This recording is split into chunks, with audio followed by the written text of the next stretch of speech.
friends, this is Karen from Blue Rooster Farm, and today in the kitchen we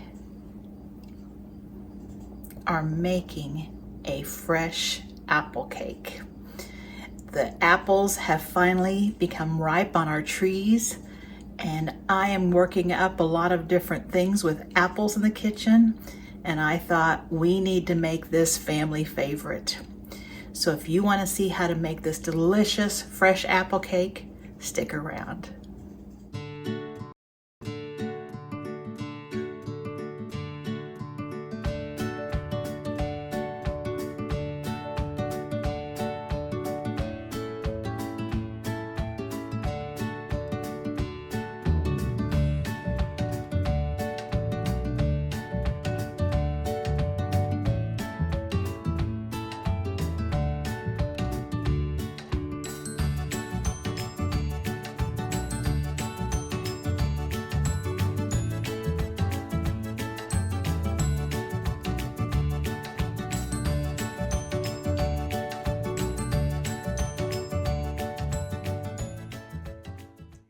In this recipe, which is a fresh apple cake, we are going to be using the apples off of our apple trees. We have just started picking them, and so they are perfectly fresh and yummy. I have chopped a few up. I've peeled them and chopped them. You're going to need 3 cups of chopped fresh apples. You can use whatever kind you like. The richer the flavor, the better the cake. These are going to be our Galas, and they have a really good taste.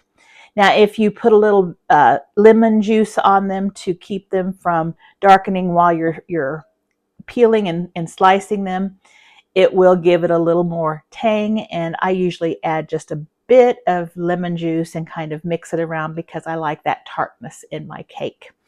You don't have to, but that's just me. So it's a really easy recipe, and in fact, I'm not even going to worry about getting out my mixer.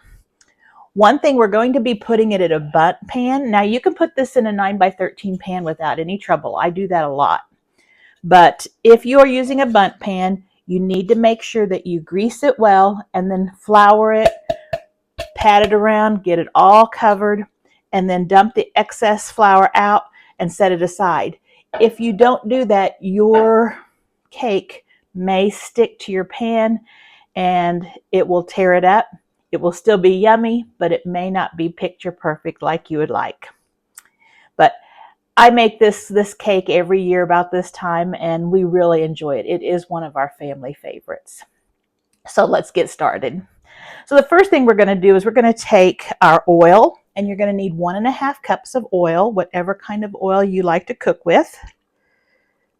Put that in our bowl. And you're going to need 2 cups of sugar, just white sugar. And I think it would be good if you took some brown sugar and replaced some of the white sugar, maybe half and half. I think that would taste really good. And then we're also going to add our eggs. We're going to need 3 eggs. I'm just going to give this sugar and oil a stir before we add our eggs. And I'm just using a whisk because I know I'm going to be adding my eggs to it, and so I'm going to make sure I break those up and get them well incorporated.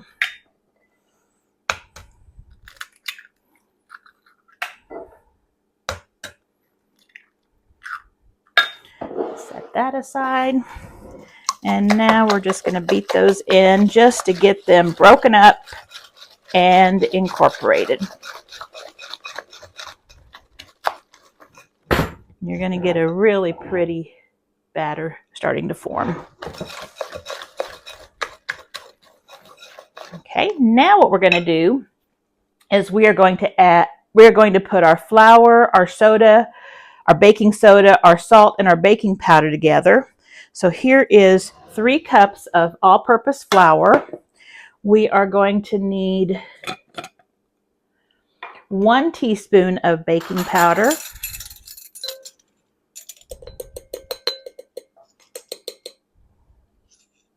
and I'm going to add a 1/2 teaspoon of baking soda because I added that lemon juice, and that will be a nice leavening to it. So half a teaspoon of baking soda. You don't need to add this, but since I added some lemon juice, I thought I'd just go ahead and add that. Just make sure you get the lumps out. For the salt, we need a teaspoon of salt. And that will just bring out those flavors.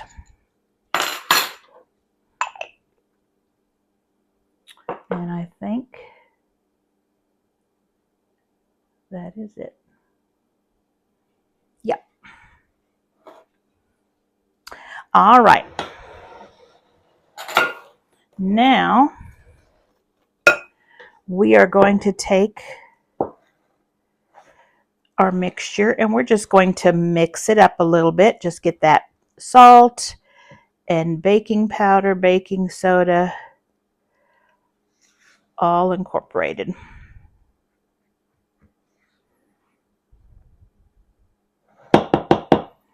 And then what we're going to do is we're just going to add this to our batter.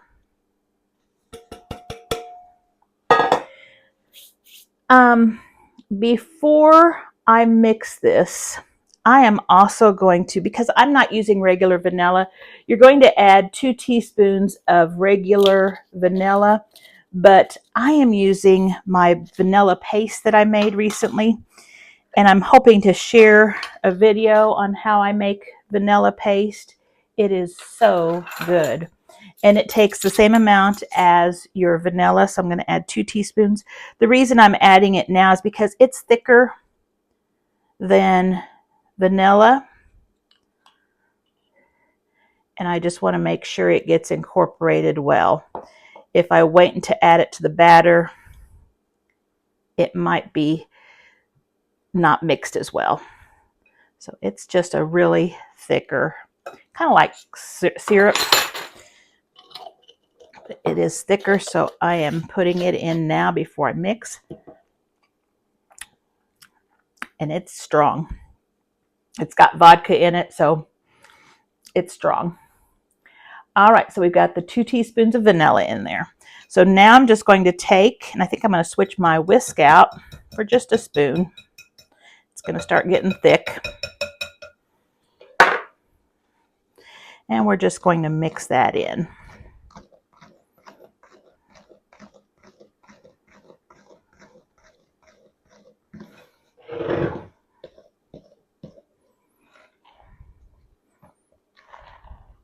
Now it's going to be a thick batter, but those apples are going to cook down and that's going to add moisture to your cake. Okay, before I get it fully incorporated, you can still see there's some flour, but it's mostly incorporated. I'm going to go ahead and add 1 teaspoon of cinnamon.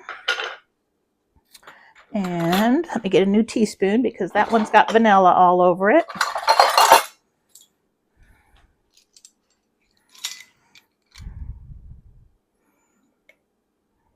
And I kind of heaped that a little bit. We do like our cinnamon. And this is a big cake. And I'm also going to add a teaspoon of apple pie seasoning. Now, if you don't have apple pie seasoning, that's okay. You don't need to add it. If you wanted to, you could add a little bit of nutmeg or a little bit of ground cloves. Any of those fall seasonings that you use for apple pie. Okay, so we've got those added. And then I'm going to add my 3 cups of chopped peeled apples. And I'm going to go ahead and add my chopped walnuts. You don't have to add nuts. Pecans would be excellent in this. I've got a cup or a little bit more of chopped English walnuts. So now we've got quite a bit of stuff in there, and I just need to get that incorporated.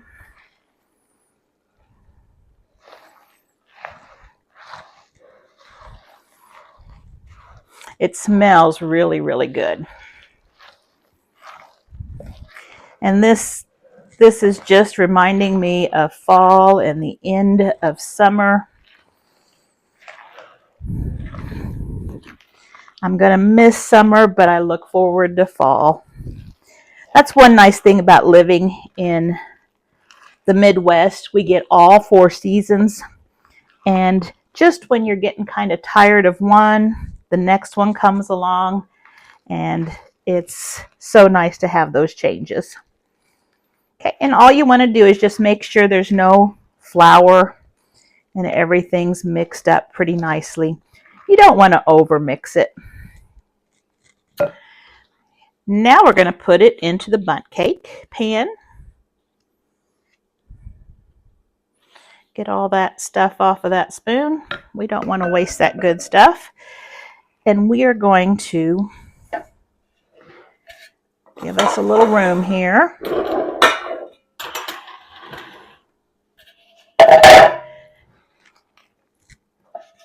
It's kind of hard to pour, so we're just going to scoop our ingredients in there.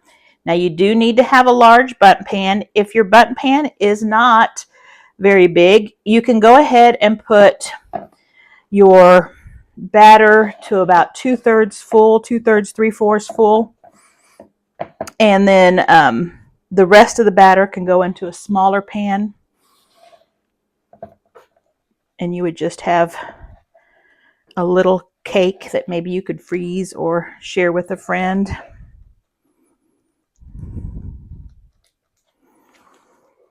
But it's a lot of batter so you do need a good size bundt pan.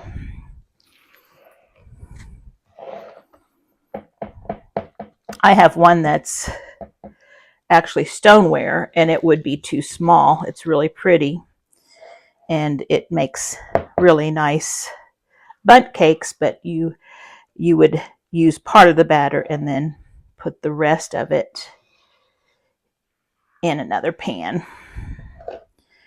Okay, so as I was putting that in, I made sure I just kind of looked to make sure I didn't have air bubbles, because you don't want to have a big pocket of air in your cake. And then I'm just going to kind of take my spatula and work it around. And then I'm going to smooth it out. Try to make it as level as you can. One side should not be higher up in the pan than the other. With these batters that are really thick, they don't self-level. You have to level them.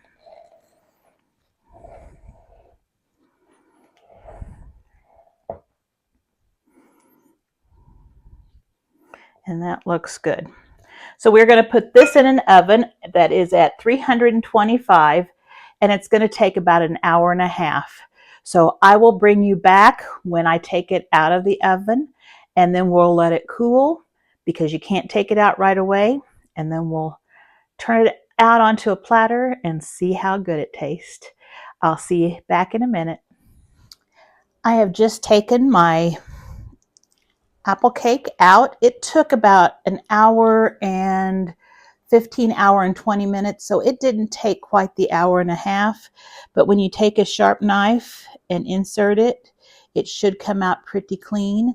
There are apples in there, so you'll have to remember that the apple might stick a little bit to your knife. But this is firm. Boy, it looks delicious. This is a nice crispy top on this. So now what we're going to do is we're going to let it cool just about completely. It's going to be just a little bit warm when we take it out, because it'll help it come out of the pan a little bit better. So I'll bring you back when we take it out of the pan. Okay, so our cake is all out and cooled. It's just a little bit warm right now, which is what I want. That way it'll help it come out of the pan a little easier. And I'm just going along the sides. And before I do that, I'm going to give it a little shake back and forth. Whoops. It's got some little crusty things that are falling off. I think I better eat that one. Oh, it's sliding out. Perfect. There we go. Looks great. And again, it's just a little bit warm, but it'll be just fine for this icing. And this is just a cream cheese powdered sugar icing that I had left over with another cake that I had made just the other day and kept it in the refrigerator. So what I'm doing is just putting it on the top and letting it drip down the sides.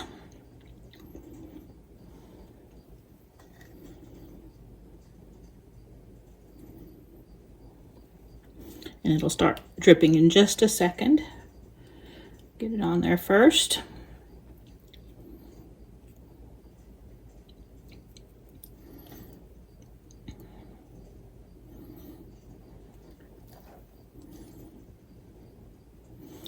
Okay.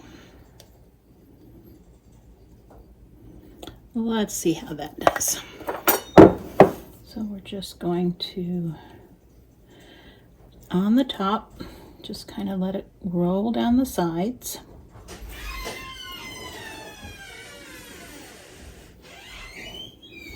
Just like that. Put a little more on.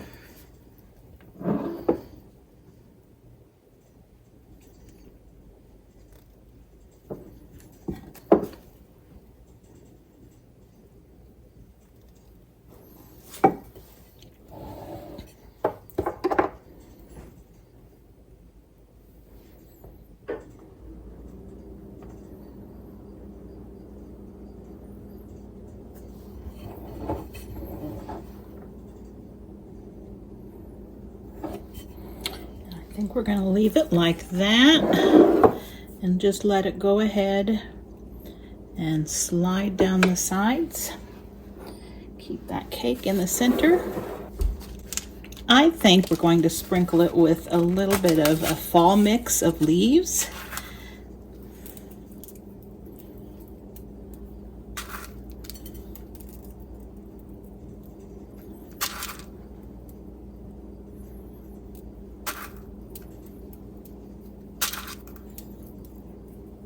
And you could use a cinnamon icing, or you could use a caramel icing, would be really good. We've done that one before. But I just had this one in the refrigerator, so I thought it would be great. So there we have our apple cake. And I'm not going to cut it right now because we're going to use it for something else. But it is really moist and it is really delicious. Hey guys, if you liked this video, please give me a thumbs up. And if you haven't subscribed already, please consider doing so. That would help me out a lot. Also, like and share. And if you have any questions, leave it in the comments. Thanks for watching, and I hope to see you back here soon. Bye-bye.